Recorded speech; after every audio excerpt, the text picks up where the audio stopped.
কিছু মানুষও আছে কলিজা ভুনা করে দিলে বলে লবণ কম হয়েছে, তবে সবাই না, কিছু কিছু মানুষ। তো কী অবস্থা সবার? হ্যালো এভরিওয়ান, আসসালামু আলাইকুম। আশা করি সবাই আল্লাহর রহমতে ভালো আছেন, আর আমরাও আল্লাহর রহমতে অনেক বেশি ভালো আছি। আর সবাইকে জানাই পবিত্র জুম্মার দিনের শুভেচ্ছা, জুম্মা মোবারক।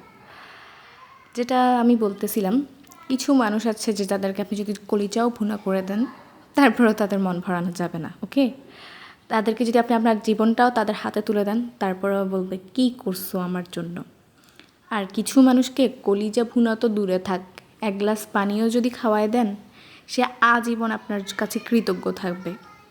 কিছু মানুষ এমনই হয়, অনেক করেও তাদের মন ভরানো চায় না। আবার কিছু মানুষকে সামান্য কিছু দিলে তারা অনেক বেশি খুশি হয়ে যায়, অনেক বেশি কৃতজ্ঞ থাকে।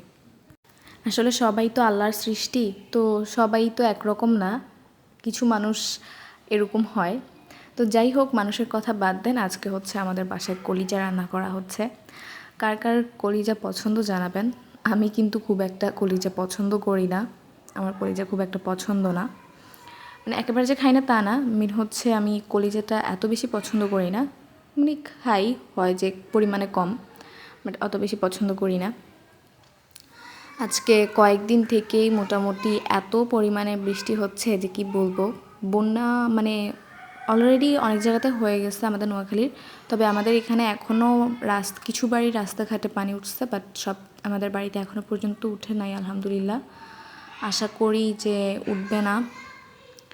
আপনাদেরকে শুধু বৃষ্টিটুকু দেখাই, যে দেখেন বৃষ্টি মানে নন স্টপ বৃষ্টি হচ্ছে, বৃষ্টির কোনো থামাথামি নাই। আর কলিজা রান্নার রেসিপিটা আমি বললাম না, কারণ এটা আসলে ঘরের রাঁধুনিরা জানে, এই জন্যই বলা হচ্ছে না। মানে এত পরিমাণে বৃষ্টি, আসলে ক্যামেরা যখন অন করি তখন খুব একটা বোঝা যায় না, মোবাইলে আসলে আসে না। বাট মানে বৃষ্টি যদি কাউকে আমি সরাসরি দেখাইতে পারতাম তাহলে বুঝাতে পারতাম যে কী পরিমাণ বৃষ্টি হচ্ছে। তো আল্লাহর কাছে একটাই দোয়া করি, গত বছর যেটা ফেস করছি আল্লাহ যাতে সেটা ফেস না করায়। আমার মনে হয় বাংলাদেশের ইতিহাসে নোয়াখালীতেই ফার্স্ট এত মানে বন্যা হয়ে 2টা মাস ধরে বন্যা স্টে করছে। মানে 2টা মাস ধরে বন্যার না পানি কমছে, একটু পরিমাণ যদি কমতো, মানে পানি কমে আবার আবার বেড়ে যায়, একটা অবস্থা হয়েছে। সব জায়গাতেই বন্যা হয়েছে, বাট বন্যা হয় না যে 1 মাসের মধ্যেই চলে যায়। কিন্তু আমাদের এখানে যেটা হয়েছে যে টানা 2 মাস পর্যন্ত শুধু পানি আবদ্ধ ছিল, মানে পানি কোনোভাবে কমেই নাই। তারপর কমতে কমতে আস্তে আস্তে মানে বন্যাটা প্রায় 3 মাসের মতো ছিল এরকম টাইপের, মানে ফুল একেবারে রাস্তাঘাট শুকনা হতে হতে প্রায় 3 মাসের কাছাকাছি হয়ে গেছে।